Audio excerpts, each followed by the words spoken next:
अस्सलाम वालेकुम, मेरा नाम ताहिर अली है और मेरे यूट्यूब चैनल का नाम उर्दू सॉन्ग ज़बान है और मैं इस चैनल पे उर्दू तशरीहात अपलोड करता हूँ और मेरे चैनल को सब्सक्राइब करना ना भूलिएगा। बिस्मिल्लाहिर्रहमानिर्रहीम। अस्सलाम वालेकुम दोस्तों, उम्मीद है आप लोग ठीक होंगे और आप लोगों की ज़िंदगी खुशियों के साथ गुजर रही होगी। तो बढ़ते हैं मज़ीद सबक के ग़ुलाम की तशरीह की तरफ। और सबक का नाम क्या है? ग़ुलाम है। और असल में ये जो तशरीह थी मैं अपलोड कर चुका था, लेकिन उस वक़्त कुछ मसला ऐसा हुआ था अपलोडिंग में जिसके लिए फिर मैं माज़रत चाहता हूँ कि मैंने फिर ये पार्ट नंबर 3 अपलोड किया हुआ है और पार्ट नंबर 2 जो था वो अपलोड नहीं किया हुआ था, लिहाजा ये मसला था, तो इसके लिए मैं माज़रत ख़्वाह हूँ और ये पार्ट नंबर 2 अभी इंशाल्लाह अपलोड करूँगा। अच्छा, ये बढ़ते हैं। ये यहाँ तक तो हो गया था कि उस वक्त कहीं जाकर खाने से हाथ उठा लिया, यानी यहाँ तक तो हो गया था। अच्छा, ये पार्ट नंबर 2 यहाँ से शुरू करते हैं। पार्ट नंबर 2 ये है कि जिस पेट में कभी आधी रोटी ना पहुंची थी, मतलब ये ग़ुलाम कहते हैं कि ये आधी रोटी नहीं पहुंची थी, मतलब ये आधी रोटी नहीं खाई थी। इसमें मलगूबा भर गया। मलगूबा यानी गुडमुट चीज़ें, कई चीज़ें, मुख्तलिफ़ चीज़ें जो पेट में आ जाती है। बदहज़मी हुई। बदहज़मी ज़ाहिरी बात है कि बदहज़मी तो होनी ही है। इलाज हुए और खुदा खुदा करके अच्छा हुआ। खुदा खुदा यानी बड़ी मुश्किल से अच्छा हुआ। इसके बाद में खान में एहतियात करता। खान में एहतियात क्यों करता? इसलिए से एहतियात करता या न करता? हाँ, खाना देने में बेगम साहिबा बहुत एहतियात करती, यानी अगर मैं एहतियात करता या न करता, लेकिन वो जो बेगम साहिबा थी वो ज़्यादा एहतियात करती हैं। ज़्यादा एहतियात क्यों करती? ज़्यादा एहतियात क्यों करती? घटते घटते आधी रोटी पर नौबत आ गई, यानी ये नौबत आ गई, मतलब ये निशामत आ गई। घटते घटते मतलब ये कम होते को होते वो जो रोटियाँ थी उसमें कमी, रोटियों में कमी हुई और कमी यहाँ तक हुई कि यानी आधी रोटी पर नौबत आ गई। हुक्म था कि मेरे सामने खा, और फिर मुझे हुक्म दिया गया था कि मेरे सामने ही खा। भला बढ़ते मैदे को आधी रोटी की मालूम हो। बढ़ते मैदे मतलब ये नहीं जो मैदा ज़्यादा हो, बड़ा हो या ज़्यादा पीठो हो, ज़्यादा खाने वाले को वो तो आधी रोटी क्या उनको मालूम होती हो। लेकिन वहाँ आधी रोटी से पौन रोटी ना हुई। आधी रोटी से पौन रोटी ना हुई, मतलब इन 3/4 हिस्सा भी वो नहीं रहा। फिर भी मेरे बड़ बेटे होने की शिकायत थी। बड़ बेटे पीटो, बहुत ज़्यादा खाने वाला है। बड़े बेटे मतलब इसका बड़ पीटे का मतलब ये है कि ये ज़्यादा पीटो, ज़्यादा खाते हैं। शिकायत थी, यानी ये मुझसे वो लोग शिकायत कर रहे थे। उनके एक लड़की बस मेरी ही बराबर थी। मेरी बराबर थी मतलब ये नहीं मेरी जितनी उम्र थी या इस तरह, या शायद मेरी तरह थी। यकीन मानिएगा, यानी यकीन कीजिएगा, यकीन मानिएगा, यकीन कीजिएगा, उसका मुँह के हर वक्त उसका मुँह चलता था। हर वक्त उसका मुँह चलना का मतलब यानी वो हर वक्त कुछ ना कुछ खाती रहती थी। ये सौदे वाला आया, सौदे वाला जो आता था, मचल गई, मतलब वो मचल गई, वो बेचैन हो गई। 2 पैसे ले खा गई, मतलब वो 2 पैसे वो जिनके पास वो आते थे वो अपनी माँ से मांगती, माने अपने माँ से मांगती थी कि मुझे पैसे दे, तो वो उनको पैसे देती थी और खाने वो बाहर निकल जाती थी। कोई खांचे वाला आया, खांचे वाला जो चकड़े वाला होता है या वो जो छाबड़ी वाला होता है, वो आया, बिभर गई, मतलब ये नहीं वो क्या हुई, या गुस्से में हो गई, या मतलब ये नहीं वो कहने लगी कि मुझे कुछ ना कुछ खाना चाहिए, कोई चीज़ खानी चाहिए। एक आना लेकर छट गई, मतलब ये नहीं वो खा गई। काछन आई, काछन का मतलब क्या है? तरकारी बेचने वाली औरत, हिंदू औरत, उसे खाचन कहते हैं। आई लौट गई, यानी उसकी तरफ वो चली गई। 2-4 पैसे के कचालू हज़म किए और 2-4 पैसे जो कचालू थे वो भी हज़म किए। खाने पर बैठी तो सबके बाद उठी, और जब खाने के मेज़ पे बैठ जाती थी तो सारे लोगों से पहले बैठ जाती थी, और वो अगर उठती थी तो खाने के बाद, खाना खाने के बाद उठती थी, मतलब यानी आखिर में उठती थी। यानी वो लोग जो खाना खा चुके होते थे वो निकल चुके होते थे, या वो खाना खा चुकने के बाद वो वहाँ से यानी कहीं चले जाते, लेकिन ये वहाँ पे बैठी रहती। और जब देखो पेट तना हुआ है, तना हुआ मतलब पेट भर गया है। 10 आ रहे हैं, ये वोमिटिंग वो कर रहे हैं, ये 10 आ रहे मतलब उनका पेट ख़राब है।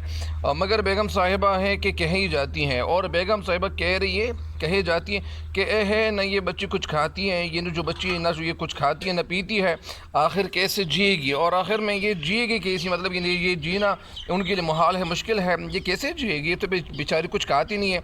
ज़ाहिरी बात है कि ये क्या खाएगी? और तो सारी ज़मीनें और जितनी खाने की जो चीज़ें थी वो तो खा चुकी होती, लेकिन बहरहाल और तो नहीं कह सकती थी। ये कुछ लोग ऐसे भी होते हैं कि कुछ बच्चों पे ज़्यादा नज़बीन होते हैं, उनके लिए वो लाडले तो होते हैं, लेकिन असल में ज़्यादा کھانے والی چیزیں ان کو نہیں دینی چاہیے. ایسا نہ ہو کہ وہ پیٹ خراب ہو جائے, یا پیٹ خراب ہونے کے ساتھ ایسا نہ ہو کہ ان کا سارا وجود خراب ہو جائے.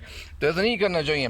ذرا کھانے بیٹھی اور اس موئے نے یہ میری طرف اشارہ تھا. موئے مطلب یہ خدا اسے موت دے بد دعا کی طرح, موئے کا مطلب یہاں پہ یہ ہے نہیں, یہ میری طرف اشارہ تھا. یہ غلام کہہ رہے کہ میری طرف اشارہ ہے. گھورنا شروع کر دیا. گھورنا شروع اس لیے کر دیا کہ وہ دیکھنے, وہ گھورنا شروع کر دیا. پھر بھر رکابیت دیتی ہوں, یعنی میں تو زیادہ کھانا تو ان کو میں زیادہ دیتا ہوں. کھانا بیچارے کو تو آدھی روٹی نصیب نہیں ہوتی تھی, اور یہ کہی جا رہی تھی کہ یہ بھر رکابیہ دیتی ہوں. جب بھی تو موئے کا پیٹ نہیں بھرتا, یہ غلام کا تو پیٹ بالکل بھرتا ہی نہیں ہے. اپنی بیٹی کی پیٹ بھرنے کی کوشش کر رہی ہوتی ہے اور وہ نہیں بھرتی, تو اس بیچارے کے پیٹ کیسے بھرے گا؟ وہ تو آدھی روٹی ان کو ملتی تھی.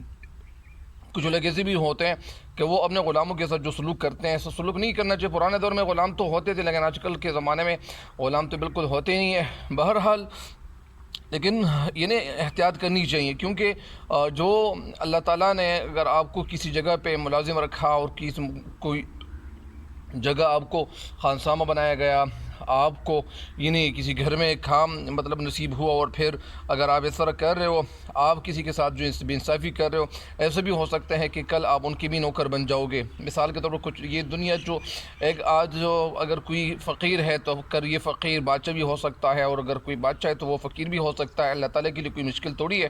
تو اس لیے ہر انسان کے ساتھ احتیاط کرنی ضرور چاہیے. ہر انسان کو برابری کی نگاہ سے دیکھنا چاہیے. مرغی کا میدہ ہے, ادھر کا ہے اور ادھر ہضم. تو یہاں تک تو یہ تشریح ہو گئی تھی, اور یہ کہے جاتے ہیں کہ پر اچھا تو یہ کہہ رہے ہیں کہ یہ مرغی کا میدہ ہے.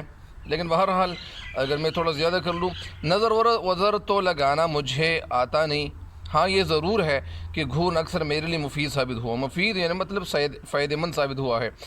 شروع میں تو میری یہ حالت تھی کہ کسی کو کچھ کھاتے دیکھ اور الگ ہٹ گیا.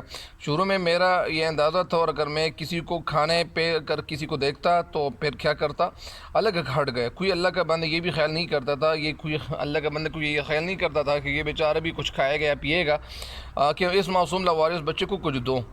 کچھ نہ کچھ تو دینا چاہیے. لاوارث مطلب جس کا کوئی وارث نہ ہو, جن کا کوئی کوئی مطلب پارٹی کیا نہ ہو, ان کی کوئی اجارہ داری نہ ہو, یا ان کا کوئی وارث نہ ہو, کوئی پراپرٹی نہ ہو. مطلب یہ ان کے نہ بچے تھے, نہ یہ کسی کا بچہ اگر تھا تو, لیکن یہاں پہ تو یہ بیچارے لاوارث ہی تھے.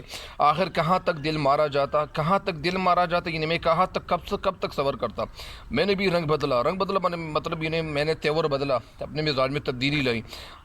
جہاں کسی نے ذرا منہ چلایا, اور اگر کسی نے تھوڑا سا منہ چلایا اور میں نے گھورا, تو میں گھورا مطلب میں غور سے دیکھ رہا تھا. گھورنے کا مطلب غور سے دیکھنا.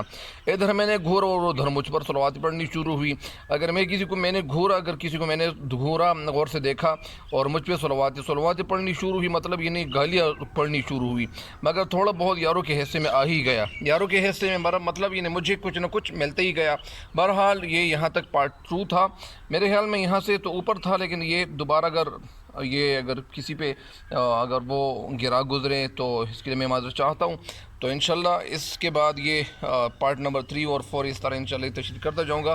تب تک کے لیے دیجیے کہ مجھے اجازت. اللہ نگہبان. اللہ تعالیٰ آپ لوگوں کو خوش رکھے. تب تک کے لیے دیجیے کہ اجازت. اللہ نگہبان.